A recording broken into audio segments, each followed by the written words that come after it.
नमस्कार, मैं हूं डॉक्टर राजीव पथरिया और आप देख रहे हैं लाइव हिंदुस्तान चर्चा। आज हम चर्चा करने जा रहे हैं कि माफिया के निशाने पर हिमाचलियों की जमा पूंजी क्यों आई? क्योंकि हिमाचल प्रदेश पूरे देश में क्रेडिट डिपॉजिट रेशियो में एक अच्छा इसका प्रदर्शन रहा है आज तक। लोगों का डिपॉजिट ज़्यादा है क्रेडिट के मुकाबले में विभिन्न वित्तीय संस्थानों में, बैंकों वगैरह में, पोस्ट ऑफिस वगैरह में। माफिया ने निशाने पे ले लिया है। क्रिप्टो करेंसी का खेल लगातार चलता रहा। अब फ्रॉड आईडी बनाई गई, फ्रॉड सॉफ्टवेयर तैयार किए गए। वो ब्लॉकचेन का पार्ट नहीं थे वो, जो असली तौर पे क्रिप्टो करेंसी चल रही है। अब तक पुलिस की जांच में यही आ रहा है। वहीं पे कुछ कंपनियां, कुछ चिट फंड कंपनियां खुलती हैं, क्रेडिट सोसाइटियां खुलती हैं और वो भी भाग जाती हैं। ऐसे मामले भी आए हैं।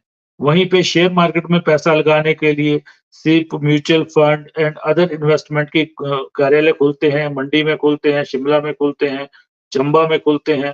वो भी अपना कारोबार बंद करके, समेट करके करोड़ों रुपए लोगों के साथ के ठग कर भाग जाते हैं। इस तरह के वित्तीय जो मामले हैं, ये बहुत सारे आ रहे हैं कि फाइनेंशियल फ्रॉड हिमाचल प्रदेश में लोगों के साथ हो रहे हैं। क्रिप्टो करेंसी पे तो एसआईटी गठित है, लेकिन वहीं पे एक मांग उठने लगी है कि हर जिला स्तर पे जो फाइनेंशियल फ्रॉड के मामले हैं, इनको पुलिस का एक अलग से जांच दल इसको देखे, क्योंकि मामले बहुत ज्यादा हैं। क्रिप्टो में ही 2500 करोड़ का फ्रॉड आ गया और इसमें पुलिस वालों की भागीदारी, पुलिस वालों ने वीआरएस लेके और नौकरी में रहते हुए ब्रांड एम्बेसडर की तरह काम किया है। वहीं पे एक मीडिया हाउस ने सर्वे किया कि क्रिप्टो करेंसी का जो इतना फैलाव हुआ है हिमाचल प्रदेश में, फ्रॉड हुआ है, इसमें संरक्षण किसका है? तो 74% लोगों ने यही जवाब आया उनका कि ये सियासी संरक्षण के तहत फला-फूला हुआ कारोबार था, फ्रॉड था ये। तो आज हम इसी विषय पे चर्चा करने जा रहे हैं। हमारे साथ चर्चा में भाग ले रहे हैं शैलेंद्र गुप्ता जी हैं, भाजपा के मीडिया पैनलिस्ट, कुशल जेट्टी जी हैं, भाजपा के प्रदेश मीडिया के प्रवक्ता, और प्रवीण शर्मा जी विश्लेषक हैं, हमारे साथ आज जुड़े हैं, एडवोकेट भी हैं। तो मैं सबसे पहले शैलेंद्र जी से जानना चाहूँगा। शैलेंद्र जी, हिमाचलियों का जो पैसा है, जो बैंकों में है, जो उन्होंने जमा पूंजी कर रखी है, वो बिल्कुल माफिया के निशाने पे है। 2019 से हालाँकि ये समय-समय पे छोटे-मोटे ऑफिस खुलते हैं, क्रेडिट सोसाइटियाँ खुलती हैं और फ्रॉड करके चली जाती हैं। लेकिन एक बड़ा फ्रॉड क्रिप्टो का हुआ है, वहीं कुछ ऑफिसेज़ भागे हैं शेयर मार्केट में पैसा लगाने के लिए। तो आपको क्या लगता है कि अवेयरनेस कैसी चाहिए और इसके फलने-फूलने में सियासी रसूख का ज़्यादा प्रयोग हुआ है कि पुलिस वाले जो ब्रांड इन्वेस्टर बने इसका उसका ज़्यादा हुआ है? जी, शैलेंद्र जी। राजीव जी, जो आपने ये कहा, हमारे जो हिमाचल की जनता की एक आदत है कि भी संचय ज़्यादा करने का। संचय करने के लिए जो हम सेविंग्स करते हैं, उसको देखते हुए ये इन लोगों के हम निशाने पे आए हैं। इसमें जहाँ तक व्यक्तिगत रूप से मैं इसको समझता हूँ, एक 2500 करोड़ रुपए से ज़्यादा जो हमारा आपसी भाईचारा है, जो हम एक-दूसरे पे विश्वास करते हैं, हमारा आपसी संबंध, उसके ऊपर बहुत बड़ी चोट लगी है। क्योंकि एक आदमी ने दूसरे आदमी को कहा मैंने ऐसे किया, आप लोग भी इस तरीके से करो, आपको आपको भी अच्छी रिटर्न आएगी। तो इस तरीके से हमारे जो आपसी संबंधों को जिस तरह से इस फ्रॉड ने तार-तार किया है, उससे अमाउंट से ज़्यादा मेरा मानना है, उसको चोट लगी है। और उसमें ये जो आज इसको हम ब्लेम गेम के तौर पे कहें कि इसने ये किया, वो किया, अब जिस स्थिति पे हम पहुँच चुके हैं, इसको आइंदा भविष्य में ऐसा ना हो, इसकी ओर आगे बढ़ना चाहिए। जी, लेकिन शैलेंद्र जी, इसके जो ब्रांड एम्बेसडर पुलिस वाले बने, मैक्सिमम पुलिस वालों ने वीआरएस ली और ये 2019 से चल रहा था लगातार क्रम, और मंडी से इसकी शुरुआत हुई। और फ्रॉड अब जो आ रहा है, सामने जो आ रहा है पुलिस की जांच में, कि ब्लॉकचेन अगर होती तो पैसा मिलने की उम्मीद होती। मैक्सिमम उनको आईडीज ऐसी मिल रही हैं, लाखों के हजारों लाखों आईडी ऐसी मिली हैं कि जो फ्रॉड सॉफ्टवेयर तैयार किए गए। कभी उन्होंने मेरठ का इंजीनियर भी पुलिस ने पकड़ा है, उसने भी एक सॉफ्टवेयर तैयार किया। और ये मामला पिछले साल एक मामला आया था मंडी में बिटकॉइन का। बिटकॉइन में भी बॉम्बे से किसी ने, मंडी के किसी लोगों ने फ्रॉड सॉफ्टवेयर तैयार करवाया और बिटकॉइन बेच दिए उन्होंने, करोड़ों रुपए के, 25 करोड़ का फ्रॉड आया। उस समय भी पुलिस ने यह मामला दर्ज करके और फिर ईडी को आगे सौंपने की बात कही थी।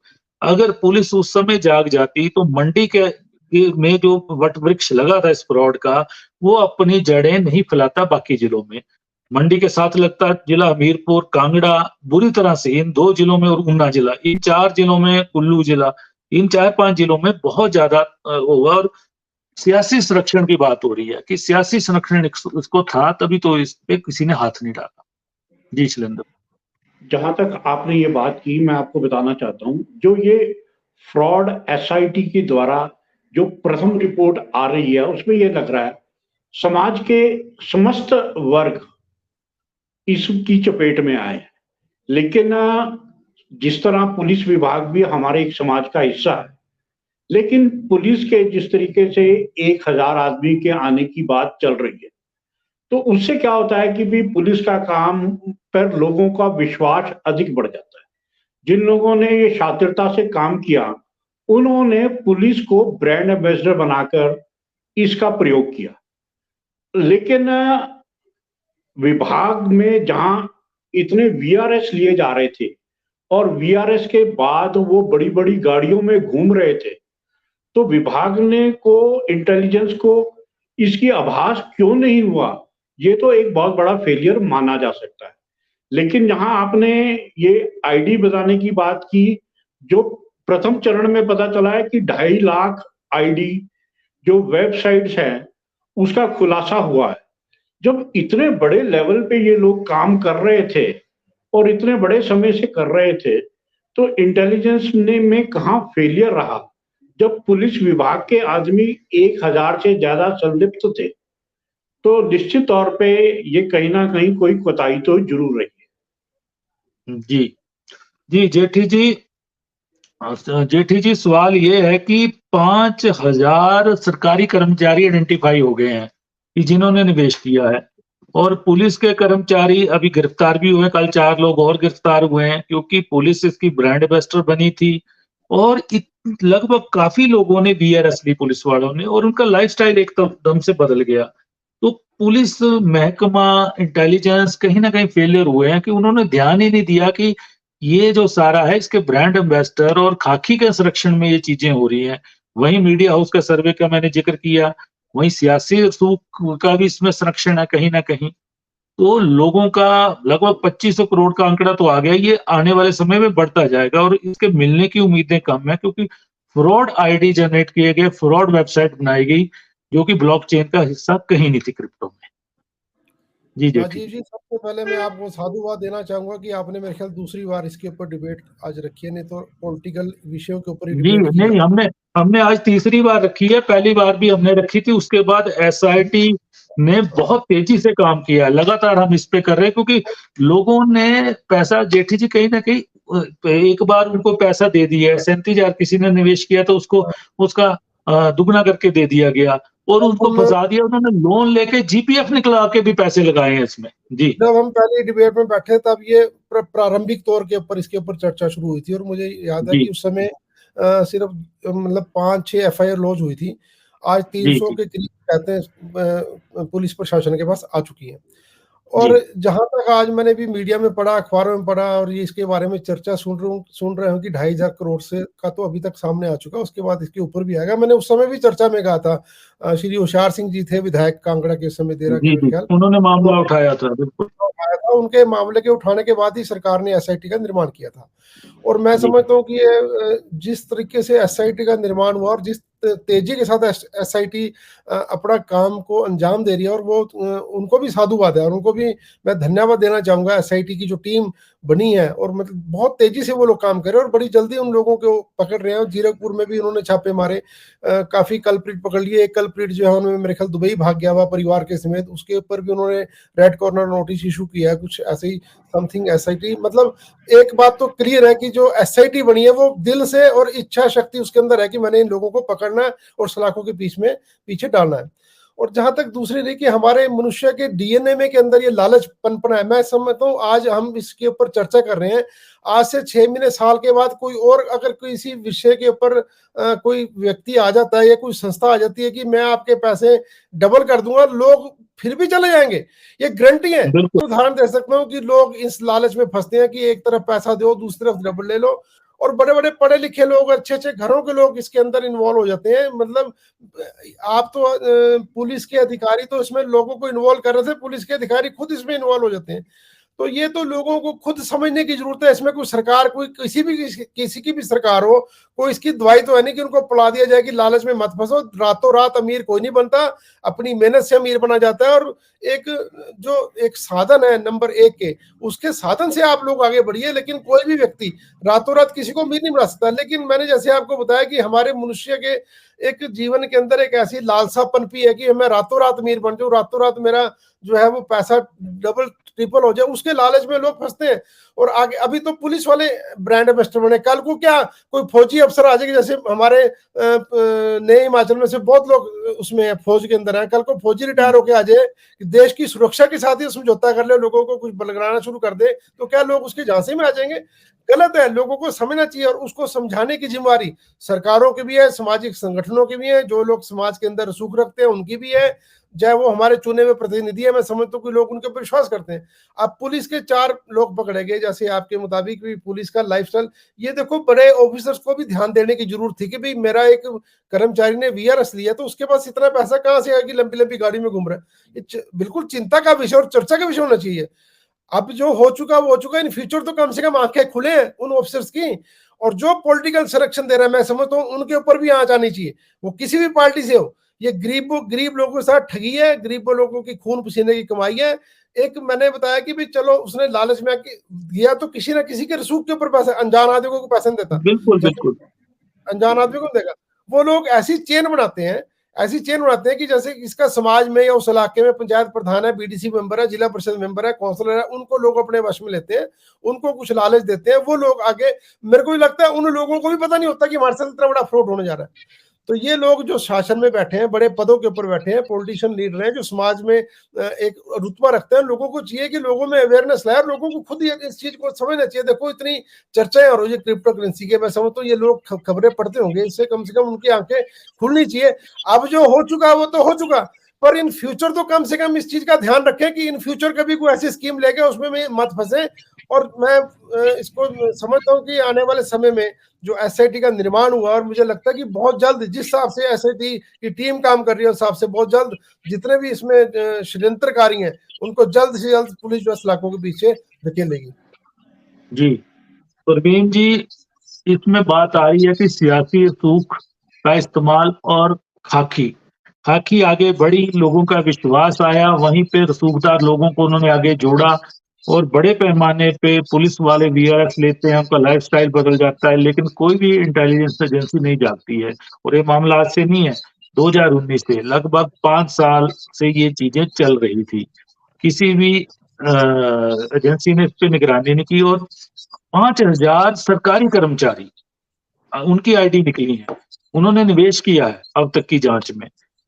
तो मतलब पढ़े लिखे लोग जिनका बैंक में सैलरी आती है, बैंक से जाती है और कोई लेना देना नहीं है, उनका भी बैंकों से विश्वास हटा दिया इस माफिया ने। प्रवीण जी, ये बड़ी चर्चा है, तो आपको क्या लगता है कि खाकी और सियासी दोनों जब मिले तो कहीं ना कहीं ये बिजनेस बहुत तेजी से पनपा होगा? जी प्रवीण डॉक्टर साहब, इसमें तो मैं सही मायने में अगर कहूं तो मैं इसमें पूरे देश की सरकार का बहुत बड़ा फेलियर मानता हूं। जब हमारे देश में क्रिप्टो करेंसी का कॉन्सेप्ट आया था और इस राष्ट्र की सरकार ये मान रही थी कि ये देश की वित्त व्यवस्था के लिए बिल्कुल ठीक नहीं था, तो उनको शुरू से ही क्रिप्टो करेंसी को बैन करना चाहिए था। सरकार को किसने रोका था कि वो क्रिप्टो करेंसी को बैन ना करे? पूरे देश में एक दुविधा की स्थिति बनी हुई थी कि क्रिप्टो करेंसी में निवेश किया जा सकता है या नहीं किया जा सकता है। यही सबसे बड़ा कारण था कि बहुत पढ़े लिखे बुद्धिजीवी भी जो थे वो क्रिप्टो करेंसी में सरकार की लगातार बैन न किए जाने के कारण जो है उसमें निवेश किए जा रहे थे। नो डाउट नरेंद्र मोदी जी ने व्यक्तिगत रूप से कहा कि ये जुए की तरह है क्रिप्टो करेंसी के ऊपर निवेश करना, परंतु लोगों ने नहीं माना। अब जब बात आती है हिमाचल प्रदेश में, तो हिमाचल प्रदेश में इन सारी चीजों को अवेयर करने के लिए 3 वर्ग थे। सबसे पहले पत्रकार, दूसरे नंबर पे पुलिस वाले और तीसरे नंबर पे पॉलिटिशियंस। पत्रकारों ने, जहां तक मेरी इंफॉर्मेशन है, कुछ पत्रकारों से भी निवेश करवाया गया क्योंकि वो भी दुविधा की श्रेणी में थे। और जो सामने लेकर आ सकते थे उनका तो मुंह पूरी तरह से बंद कर दिया। ये हैरानी वाली बात थी, जब हम लोगों ने ये डिबेट को शुरू किया था तो बात वहां से शुरू हुई थी कि 800-900 करोड़ रुपए का घोटाला है, कुछ कह रहे थे कि 1200 करोड़ का है, अब ये 2500 करोड़ रुपए तक पहुंच गया। और हैरानी की बात है, आज ये सुनने को मिल रहा है कि 5000 लोग इसमें, 5000 कर्मचारी इसमें इन्वॉल्व थे। तो सोचिए कितने बड़े लेवल का ये घोटाला होगा। और जहां तक मेरी इन्फॉर्मेशन बहुत पुख्ता है कि मंडी के कम से कम 3 विधायक ऐसे थे जिन्होंने बहुत बड़े स्तर के ऊपर इसमें निवेश किया था। और मैं आपको बड़ी हैरानी की बात बताता हूं, उन लोगों ने अभी तक कंप्लेंट्स भी नहीं लिखवाई हुई है, किसी और के नाम से पैसे आएंगे नहीं सामने। बिल्कुल बिल्कुल। कहने का तात्पर्य ये है कि कहीं ना कहीं राजनीतिक संरक्षण मिला, पुलिस का संरक्षण मिला, पत्रकारों ने या तो निवेश किया या पत्रकारों के मुंह बंद कर दिए गए। ये 3 कड़ियां इस पूरे घोटाले को सामने ला सकती थी। मेरा तो ये कहना है ये अपराध है, सीधे सीधे भोली भाली जनता के साथ अपराध हुआ है। और इस अपराध की सजा उन सब लोगों को मिलनी चाहिए, वो किसी न किसी रूप में यहाँ पे भागीदार थे। जिन लोगों ने निवेश किया वो हो सकता है कि गलती में उन लोगों ने निवेश कर दिया, परंतु जिन लोगों को निवेश करने के लिए उकसाया वो कहीं ना कहीं सजा के अधिकारी हैं और उनको सजा मिलनी ही चाहिए, चाहे वो पॉलिटिशियन हो, चाहे वो पुलिस प्रशासन के लोग हों, या चाहे फिर जिनकी इस घोटाले को बाहर लाने की जिम्मेदारी थी उनको मिलनी चाहिए थी। परंतु जब बाढ़ ही खेत को खाने लग पड़े तो उसका क्या हुआ? इसमें हुआ क्या? हिमाचल प्रदेश में हम किसी के ऊपर विश्वास करते हैं तो पुलिस वालों के ऊपर करते हैं। अब जब वो निवेश कर रहे थे, वो निवेश करवा रहे थे, तो कौन मानेगा ये फ्रॉड है? और दूसरा जो सबसे बड़ी बात है, मेरा ये कहना है कि मैं तो सीधे सीधे कह रहा हूं कि जो पॉलिटिशियन इसमें इन्वॉल्व है उनको भविष्य में 10 वर्षों के लिए इस तरह की राजनीति से दूर ही रखा जाए। जो लोग जो हैं अपने पैसे को इस तरह से निवेश कर रहे हैं, तो मानिए उन्होंने पैसा कैसे कमाया होगा और बाद में उस पैसे का क्या यूटिलाइज करने वाले। और अमर उजाला ने तो व्यक्तिगत नाम लेके, विधायकों का नाम लेके लिखा है कि इस वाली कंपनी में इस व्यक्ति ने इतने पैसे निवेश किए हैं। मेरा तो कहना है कि जो एक अखबार ने सर्वे को करवाया है, इस सर्वे की तह तक जाना चाहिए और उन सब लोगों को जिन्होंने निवेश करवाया उन निवेशों का पता तो लगाना चाहिए, पैसा आया कहां से, इतना भारी भरकम पैसा कमाया कहां से उन लोगों ने। अपने घरों के गहने तक बेच दिए, घरों को गिरवी तक रख दिया, लोन तक उठा लिए लोगों ने, लोन तक। बिल्कुल, लोन तक पैसे दिए गए।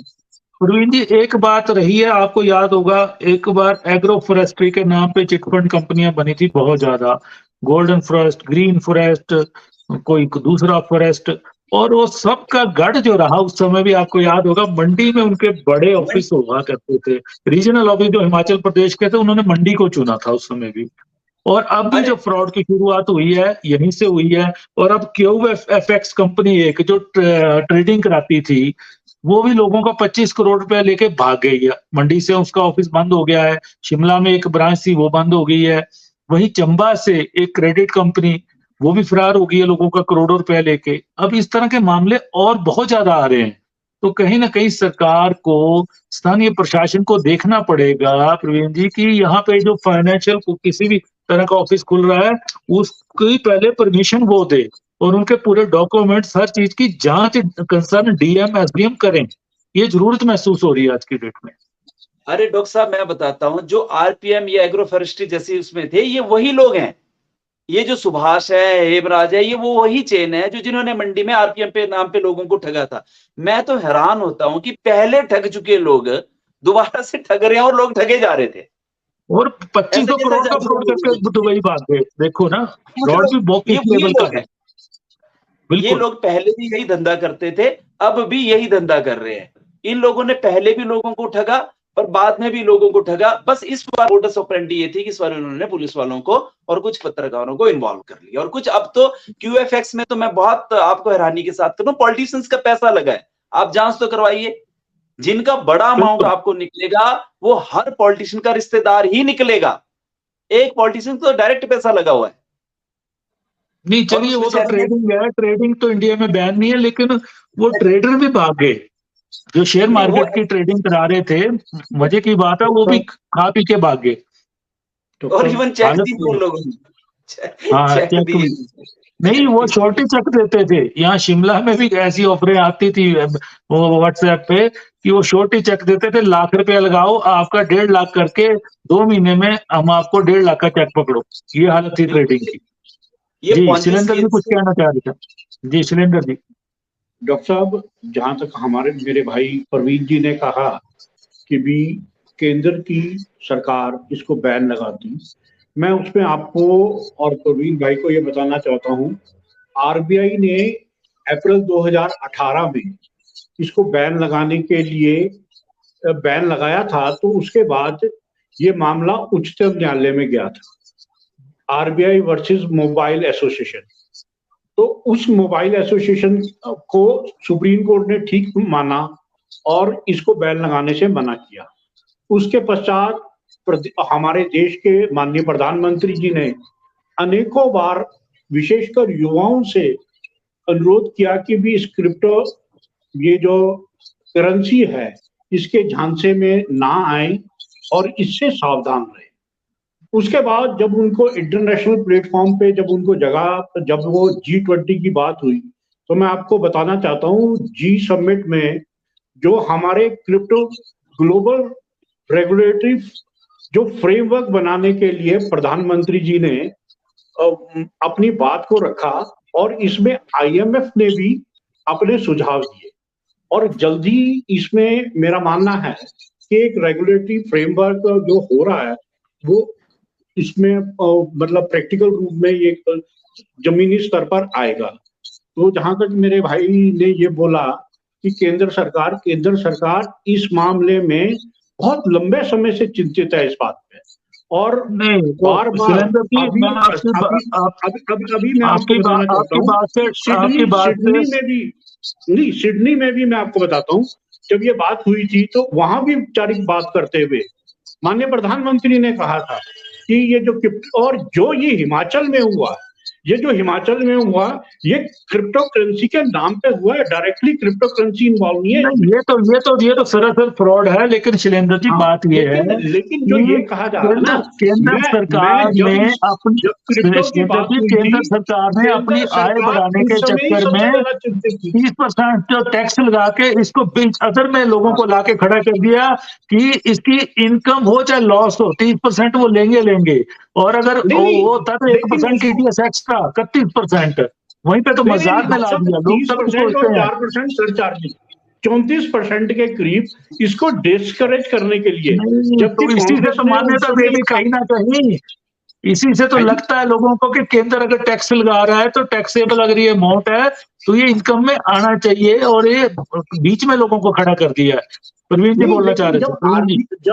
जब RBI अप्रैल 2018 की मैं आपको ये बात बता रहा हूं। प्रवीण जी बोल रहे हैं। प्रवीण जी, गुप्ता जी आपकी भावनाओं की मैं कदर करता हूं। 2500 करोड़ रुपए डूब चुके हैं जी, उसके बाद जागेंगे। दूसरा, मैं भारतीय जनता पार्टी से कहता हूं कि वो ठीक है, आज आप भारतीय जनता पार्टी से कह दीजिए कि जो भी विधायकों ने इस फ्रॉड में पैसे निवेश किए हैं हम उनको पार्टी से बाहर कर देंगे। आप बोलिए।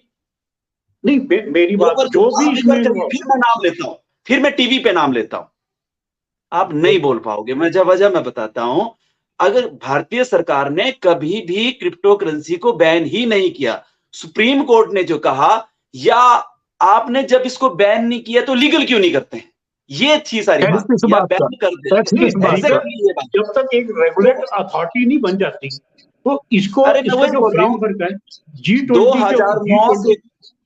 अरे 2009 से क्रिप्टो करेंसी चली है, कितना कर और लुटने दोगे सर, कितना कर और लुटने दोगे?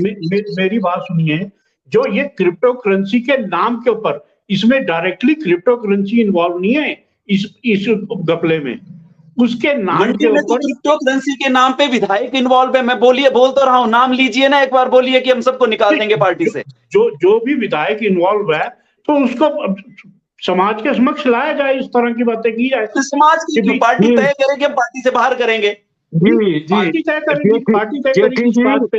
विधायकों की इन्वॉल्वमेंट भी आ गई। देखो मेरी कहीं बात ना सुनिए, कहीं जो मुख्य आरोपी है उनका सर्वे जो है लोग हैं, वो कहीं ना कहीं सच्चाई की तरफ बढ़ता दिख रहा है कि पॉलिटिकल संरक्षण में ये पैसा इन्वॉल्व हुआ। विधायकों के रिश्तेदारों ने सबने पैसा लगाया, पत्रकारों तक ने लगाया, जैसा कि प्रवीण जी ने कहा है। इसीलिए जो मंडी में ये पेड़, बरगद का पेड़ जो उगा फ्रॉड का, क्रिप्टो का, इसीलिए किसी ने भी उसको काटने की कोशिश नहीं की। जी देखो मैं ऐसा शैलेंद्र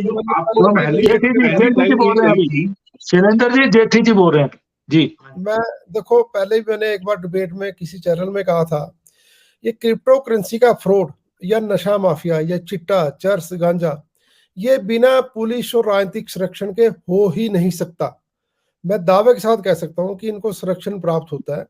आप जितनी मर्जी कोशिश कर लीजिए, सरकारें जिस मर्जी की रही हो, सिस्टम वही रहता है, ऑफिसर्स वही रहते हैं, नेताओं के जो सत्ता और विपक्ष ये बदल जाते हैं, लेकिन ये वही रहता है। बिना जैसे अभी भाई प्रवीण ने कहा कि इनको 10 साल के लिए बैन करो, मैं समझता हूँ कि किसी के अंदर हिम्मत नहीं पॉलिटिकल पार्टी के अंदर कि 10 साल के लिए बैन, इनको तो ताउम्र बैन करना चाहिए, 10 साल के लिए ताउम्र बैन करना चाहिए। और जहां तक शैलेंद्र गुप्ता जी ने कहा कि प्रधानमंत्री जी रिक्वेस्ट करें, यार प्रधानमंत्री व्यक्ति रिक्वेस्ट करेगा कोई? प्रधानमंत्री के हाथ में पूरी पावर है आपके। अगर आप सुप्रीम कोर्ट का हवाला दे रहे हो तो प्रधानमंत्री ऑर्डिनेंस ला के इसको बंद कर दें, ऑर्डिनेंस ला सकते हैं। इसमें रिस्पेक्ट कर रिक्वेस्ट करने की क्या जरूरत है? आप सत्ता को रिक्वेस्ट करनी। प्रधानमंत्री ने युवाओं से अपील की कि भी आप इसमें, अपील क्यों क्योंकि कर रहे हैं क्रिप्टो करेंसी के नाम पर ये घोटाला हुआ है, क्रिप्टो करेंसी पर। आप बात सुनिए मेरी जी पूरी। उसके बाद जैसे कि आपने कहा कि शासन प्रशासन को ध्यान देना चाहिए, मैं समझता हूँ, मैं इतने साल से पॉलिटिकल एक छात्र ही रहा हूँ, आज तक राजनीति को समझता हूँ और पढ़ता हूँ राजनीति को। आज जिसकी भी सरकार है, और हमारे हिमाचल प्रदेश में क्या सिस्टम है, सारे नेता और सारे ऑफिसर्स राजनीतिक नेताओं की चमचागिरी में लगे रहते हैं। उनकी मतलब सवेरे से शाम तक एक ही काम है उनका, नेता अपने ट्रांसफरों में मस्त है। इस तरफ कभी कोई सरकार प्रशासन ध्यान ही नहीं देती कि हमारे हिमाचल प्रदेश के अंदर क्या हो रहा है, क्या गलत काम हो रहा है। ये चिट्टा क्यों फैल गया हिमाचल प्रदेश? आज तक हिमाचल प्रदेश में कोई नशा होता नहीं था, आज से 15-20 साल पहले। बताओ मेरे को आप, थोड़ा बहुत कोई भांग का सूटा लगाता था, लेकिन आज घर घर में चिट्टा जा रहा है। क्यों जा रहा है? कारण क्या? ये failure of the government, failure of the administration है। क्या अभी भी इनकी आंखें नहीं खुली? क्या हमारा हिमाचल प्रदेश की जवानी, हमारी पीढ़ियां आने वाले कभी हमारे को माफ नहीं करेगी जो हमारे हिमाचल प्रदेश का हाल? हम कभी हिमाचल प्रदेश से बाहर जाते थे जब छोटे थे या जवान थे, तो लोग ये कहते थे कि हिमाचल क्या, तो जेठी जी आज क्रिप्टो पे ही करते हैं, उस पे तो हमने काफी चर्चा कर ली और आगे भी होती रहेगी। और सबसे बड़ा जेठी जी एक सवाल ये है, जैसे प्रवीण जी ने कहा, वही लोग इस फ्रॉड में हैं जो पहले एग्रो फॉरेस्ट्री, गोल्डन फॉरेस्ट, इसके नाम पे चिटफंड कंपनियों के नाम पे करते थे। और अभी जो इसका जेठी जी किंग पिन इसका सुभाष पहले भाग गया। जैसे ही SIT बनी, उसने जांच शुरू की, सबसे पहले सुभाष भागा, और अभी कुछ समय पहले उसकी फैमिली भी दुबई भाग गई है। कहीं ना कहीं जांच एजेंसियों को इन चीजों को रोकना चाहिए। अब हमारी ट्रीटी कैसी है, वहां से वो अपराधी आ पाते हैं कि नहीं आ पाते हैं, ये सबसे बड़ी दिक्कत है।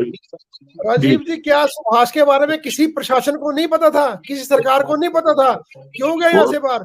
2019 से ये काम हो रहा है, बताओ आप। मैं नहीं समझता कि किसी अधिकारी को जानकारी में ना हो कि इसके पीछे किंग पिंग कौन है। आज जब इतना खुलासा समाज के अंदर हो गया, जब ओपन हो गया, तब लोगों को पता लग रहा है कि वो भाग गया। लेकिन मुझे लगता है कि उस समय तो जो अधिकारी रहे होंगे उनको तो पता होगा कि ये किंग पिंग है और ये भाग रहा है यहाँ से, तब उसके खिलाफ कार्रवाई क्यों नहीं की गई? तो ये नलायकी है उन अधिकारियों की, जो ये अधिकारी इसके ऊपर उनकी बिल्कुल नलायकी है। और मैं समझता हूँ कि उनके ऊपर भी एक्शन लेना चाहिए। अब बात ठीक है कि खाने, तो फिर क्या हाल होगा इस देश का? उन लोगों के खिलाफ क्या एक्शन होगा जिनकी देखरेख में पनपा, जिनकी देखरेख में ये लोग भागे? तो प्रवीण जी, सवाल ये है, क्योंकि अधिकारी, कर्मचारी, पत्रकार, पॉलिटिशियन सब जब मिल गए तो क्रिप्टो के नाम पे बड़ा फ्रॉड का खेल खेला गया, और 2500 करोड़ का फ्रॉड, 5000 सरकारी कर्मचारी निवेशक हों उसमें, पुलिस उसकी ब्रांड एम्बेसडर हो, विधायकों के रिश्तेदार उसमें निवेश करते हों, जाहिर है कि इसीलिए ये मामला चुपचाप चलता रहा। सुभाष भी भाग गया, उसका परिवार भी भाग गया, और अब मुझे नहीं लगता कि उनको पकड़ के यहाँ भारत में लाया भी जाएगा कि नहीं लाया जाएगा। जी प्रवीण जी। मेरा कहना है, अगर हम ले भी आएंगे तो अब लोगों का पैसा वापस नहीं आ पाएगा। ये बहुत बड़ा फ्रॉड जो है। सरकार का काम क्या है? सरकार का काम है अपने लोगों की सुरक्षा करना। सरकार का कार्य है लोगों के अधिकारों की सुरक्षा करना। यहाँ पे सीधे सीधे लोगों के अधिकारों पे डाका डाला गया है, लोगों को छला गया हुआ है, और इसमें कहीं ना कहीं जो है सरकार की कमियां है। वर्तमान सरकार नो डाउट अच्छा काम कर रही है, परंतु मेरा ये काम है कि जिसके संरक्षण में ये सारा काम हुआ है उन लोगों को भी कटघरे में लाना चाहिए। चाहे वो पॉलिटिशियन हो, चाहे वो पत्रकार हो, चाहे वो पुलिस कर्मचारी है। परंतु जो सबसे बड़ा जो मुझे लग रहा है कि ये पुलिस कर्मचारी हैं। मैं फिर कह रहा हूं, देखिए पुलिस कर्मचारियों ने निवेश किया तो उस हिसाब से वो दोषी नहीं है, परंतु मैं ये कहता हूं आज एक बार सख्ती करके आप निवेश करने वालों के ऊपर सख्ती कर दीजिए। भविष्य में इस तरह के अपराध होने खुद ब खुद बंद हो जाएंगे, क्योंकि अगली बार जो व्यक्ति निवेश करेगा वो 20 बार सोचेगा, उस चीज की सत्यता की पूरी तरह से जांच करेगा।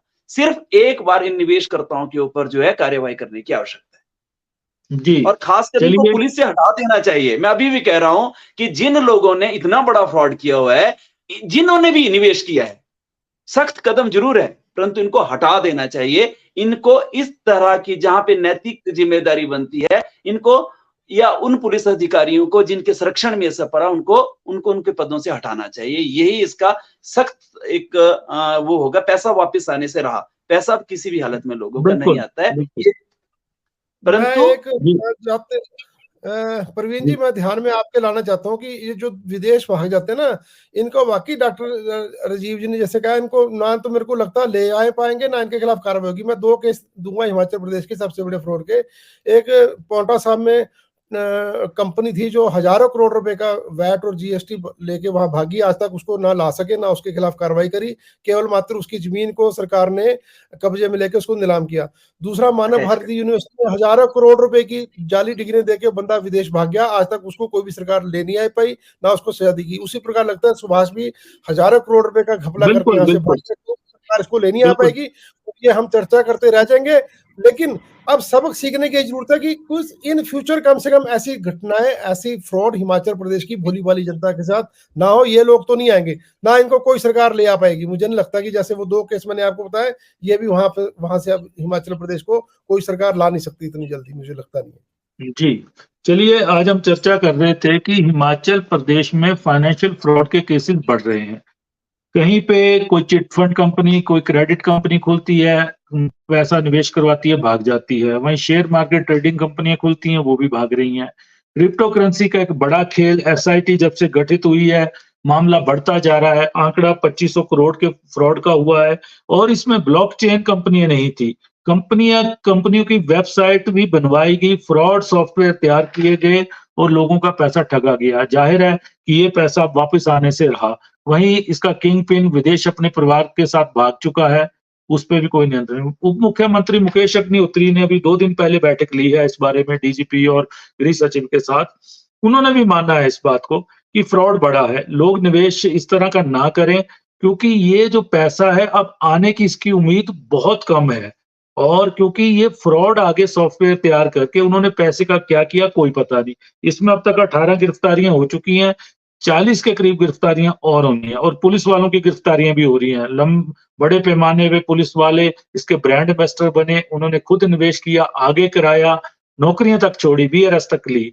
और एक मीडिया हाउस का जो सर्वे कह रहा है कि सियासी संरक्षण में ये हुआ है। जैसे यह चर्चा में भी आया कि मंडी के विधायकों ने, उनके रिश्तेदारों ने बड़े पैमाने पे पैसा निवेश किया है।